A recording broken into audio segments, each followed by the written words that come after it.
Pour notre recette du jour, notre brochette de viande au pesto de coriandre. Alors, nous allons utiliser donc, le tendre de tranches que l'on va couper assez épais, au moins 2 cm d'épaisseur, que l'on va couper ensuite en dés réguliers pour réaliser nos brochettes. Et nous allons mettre à mariner légèrement nos viandes. Alors, ne jamais les assaisonner préalablement de sel. En revanche, on peut mettre un peu de poivre et un filet d'huile d'olive. Voilà, donc on va laisser notre viande mariner et on va s'occuper de la garniture.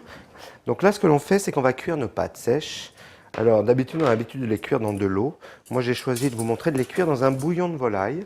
Donc, on prend un peu de bouillon déshydraté de volaille que l'on additionne avec de l'eau qui est en train de bouillir, très important. On donne une ébullition. On ne met surtout pas de sel. En revanche, on va mettre une goutte d'huile pour la cuisson de nos pâtes.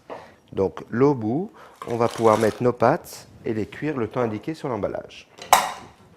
Voilà. Pendant que nos pâtes cuisent, on va réaliser notre pesto de coriandre. Pour le pesto de coriandre, on va mélanger 1 à 2 gousses d'ail, fraîches de préférence. Voilà, donc comme elles sont belles, on va en mettre une seule. Donc vous voyez, une belle gousse d'ail fraîche. Donc prendre soin toujours de bien la dégermer s'il y a un germe. On retire la partie de la racine, on la coupe voilà, en 4, ça va faciliter le hachage, même encore un peu. Ensuite, on va ajouter également quelques pignons de pain à l'intérieur, donc l'ail, les pignons de pain, et on va mettre de la coriandre fraîche. Donc là, ce que je vais faire, c'est que je vais commencer à mixer notre préparation.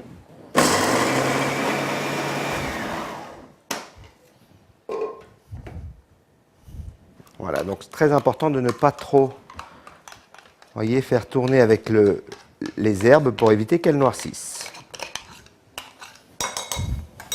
Donc pour réaliser nos brochettes, on va prendre quelques belles feuilles de coriandre et on va les piquer. Donc j'ai choisi des moyennes brochettes car c'est beaucoup plus facile à la cuisson.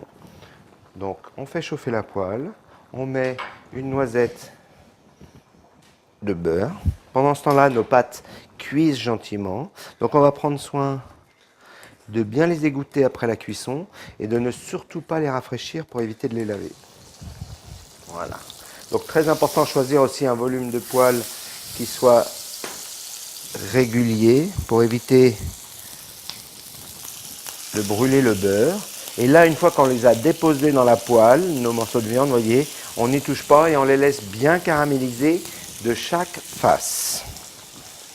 On va retourner délicatement une fois que c'est coloré. Regardez ça, voyez, juste bien coloré. On les retourne et qu'à partir de ce moment-là, on les assaisonne de fleur de sel. Toujours de la fleur de sel de préférence. C'est meilleur pour la viande car ce qui va se passer, c'est que ça va craquer légèrement sous la dent et ça sera excellent. Je rajoute un petit peu de poivre. Voilà. Les pâtes que l'on cuit pas complètement car comme on ne les rafraîchit pas, elles continuent de cuire. Donc on va tout simplement égoutter les pâtes. On va les rouler, non pas dans l'huile et non pas dans le beurre, mais avec 1 à 2 cuillères de pesto. Donc on va retirer les viandes, bien colorées. On va les laisser juste reposer avant de déguster.